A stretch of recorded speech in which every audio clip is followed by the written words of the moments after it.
नमस्कार भाइयों, स्वागत है आप सभी का मेरे YouTube चैनल पोकलेट हार्डवर्क पे। मेरे भाई, बहुत से ऐसे लड़के हैं जो मशीन सीखते हैं या सीखने के लिए आने वाले हैं और वो डीजल वीजल के बारे में सोचते हैं। लोग डीजल बेचते हैं, ऑपरेटर लोग, वो सही है या गलत है, या फिर जो अभी भी चला रहे हैं मशीन वो भी ये सोचते हैं कि मैं बेचूं या ना बेचूं, ये सही है या गलत है। आज मैं ये क्लियर कर देता हूँ, ठीक है, और बताऊंगा भी कैसे सही है और कैसे गलत है, ठीक है।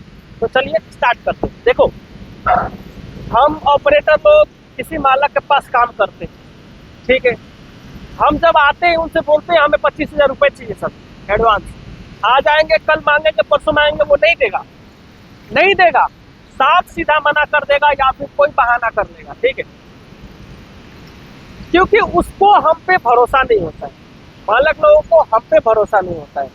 लेकिन हम लोग 1500, 1600, 2000 किलोमीटर दूर से आते हैं और इनके मशीन चलाना स्टार्ट कर देते हैं। हमें खुद नहीं पता होता है ये हमारा पेमेंट देंगे या नहीं देंगे। हम इनके पास आकर, इतना दूर से आकर इन पे भरोसा कर ले रहे हैं। 1 महीना, 1.5 महीना, कोई मालक बोलता है कि हम 1 महीना हाथ में रखते हैं, 1 महीने का पेमेंट, और दूसरे महीने से पेमेंट देते हैं। कोई बोलता है कि हम 1 महीना 15 दिन पे पेमेंट करते हैं, 15 दिन का हाथ में रखते हैं। हम फिर भी रेडी हो जाते हैं ऑपरेटर लोग, हम बोलते हैं ठीक है कोई बात नहीं, और हम ड्यूटी करते हैं। हमें इतना भरोसा होता है और कई बार हमारी इसी भरोसे का फायदा उठाया जाता है। क्या बोलते हैं लोग, 1 महीना 15 दिन पे देते हैं, 1 महीना 15 दिन होने के बाद बोलते हैं कि हम 2 महीना पे देते हैं, 1 महीने का हाथ में रखते हैं। और इस तरह से करते करते जब तक हम काम कर पाते हैं, 2 महीना, 2.5 महीना, 3 महीना, तब तक ये लोग काम करवाते हैं। और जब हम साफ सीधा पूछते हैं सर आप पेमेंट दोगे या नहीं दोगे, तो वो बोलते हैं नहीं देंगे माधर, तो जा तुझे जो करना है कर ले। और इस तरह से होता है और हमारे साथ भी हुआ है, ठीक है। हम अपना अनुभव बता रहे हैं, 8 साल से मशीन चला रहे हैं, तो जो हुआ है वही बताएंगे, ठीक है। तो ये लोग हमारे साथ इस तरह से कर देते हैं, लेकिन ये लोग खुद कभी रिस्क नहीं लेते। हमें 10,000 रुपये एडवांस नहीं देते। तो आप बताओ कि जब ये लोग हमारी मेहनत की कमाई मार लेते हैं तो इनके लिए सही है, और हम डीजल बेच रहे हैं तो गलत है? बिल्कुल नहीं। अगर आप कहीं भी हो और आपको मौका मिल रहा है डीजल बेचने का और रिस्क नहीं है, तो मैं कहता हूँ बेचो डीजल। मैंने भी बेचा है, और हो सकता है कि ये मेरा वीडियो मेरे पुराने सेठ लोग भी देखेंगे, मुझे कोई फर्क नहीं पड़ता। हाँ, मैंने बेचा है। मेरा 95,000 मैं और मेरे बड़े भैया दोनों मिलकर बीड में मशीन चला रहे थे। महाराष्ट्र का एक जिला है बीड, उसमें एक वैजनाथ प्रणी तालुका है शायद, वहां पे हमने काम कर रहे थे। 22 तारीख को हमारा पेमेंट पूरा हो रहा था महीना, और 22 तारीख को पहली बार जनता कर्फ्यू लगा था लॉकडाउन का, शायद 2020 था साल। हमारा जिस दिन महीना लगा उसी दिन हमारा क्या हो गया, पेमेंट ही फंस गया। लॉकडाउन को ऐसा उसी दिन लग गया। उसने क्या बोला, हमारे सेठ ने, नाम था बाड़ू पाटिल, उसको बोला जाता है बाड़ू पाटिल, उसका बालाजी नाम था, बाड़ू पाटिल के नाम से फेमस था वो। मैं, मेरे बड़े भाई डे में मैं चलाता था, बड़े भैया रात को चलाते थे, हम दोनों सगे भाई थे। पहले उसने क्या बोला, जिस दिन पेमेंट लगा उसका अगले दिन हमने बोला, तो बोल रहा है कि अरे पूरा सब कुछ बंद है, पेमेंट कहाँ से भेजूं, बैंक जाने का टाइम नहीं है मेरे पास, बाहर लोग निकल नहीं रहे, कर्फ्यू लगाए। हम बोले ठीक है सर कोई बात नहीं। इसी तरह लॉकडाउन का डेट बढ़ता गया, हम काम करते गए, मजबूरी थी। धीरे धीरे पूरा देश बंद हो गया, गाड़ी वीड़ी, खाना पीना सब बंद हो गया, दुकान, राशन का भी दुकान चालू नहीं होता था। और इसी तरह करते करते 2 महीना गुजर गया। हम पैसा मांगते रहे, 2000, 500, 1500 इस तरह से पैसा देता था।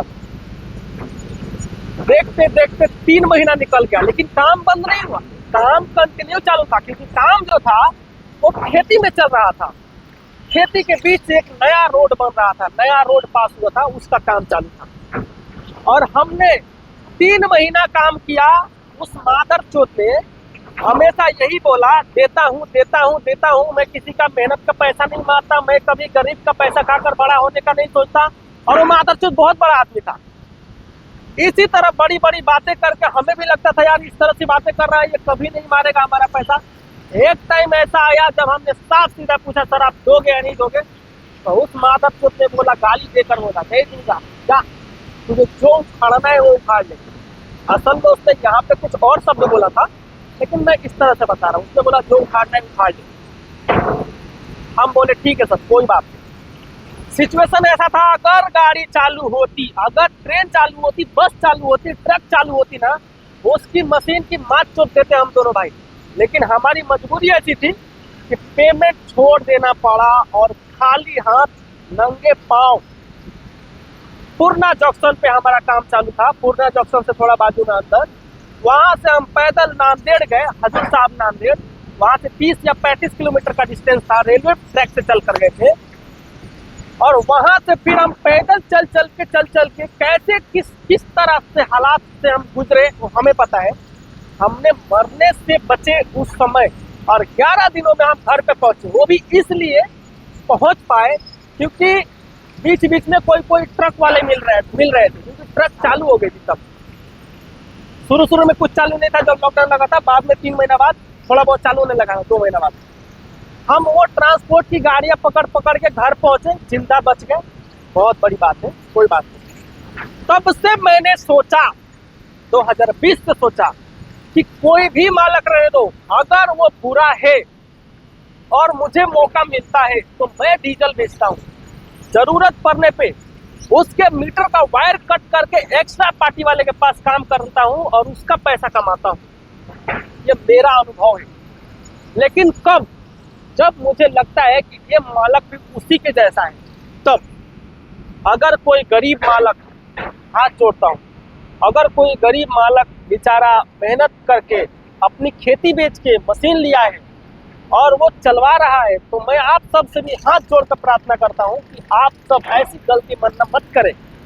किसी गरीब मालक का, किसी ईमानदार मालक का हक ना मारे। किसी इतने ईमानदार होना जो आप पे भरोसा करके कहीं भी मशीन आपको दे रहा है, भेज दे रहा है, देखने में नहीं आ रहा है, हिसाब भी नहीं पूछ रहा है अच्छे से, उसका मत मारिए। लेकिन जितने अपने आप को बहुत होशियार समझते हैं ना मालक, उसका जिस तरह से मारा जा सकता है उस तरह से मारिए।